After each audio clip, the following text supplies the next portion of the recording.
குடியரசு தினத்தை முன்னிட்டு ஆளுநர் மாளிகையில் ஆளுநர் ஆர் என் ரவி அளிக்கும் தேநீர் விருந்தில் பல்வேறு அரசியல் கட்சித் தலைவர்கள் பங்கேற்றுள்ளனர்.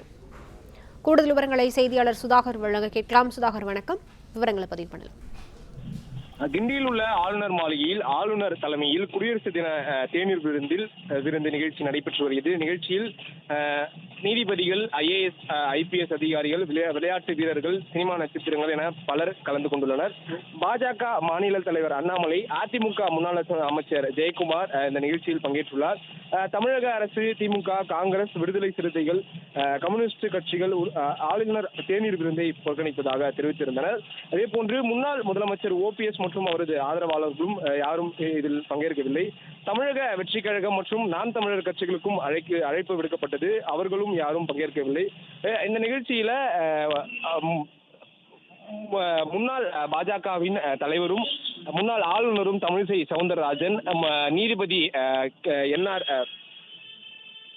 KR ஸ்ரீராம் ஆகியோர் பங்கேற்று இந்த நிகழ்ச்சி தொடங்கி ஆளுநர் நேரடியாக சென்று அவர்களுக்கு இந்த குடியரசு தின வாழ்த்தை தெரிவித்து வருகிறார்.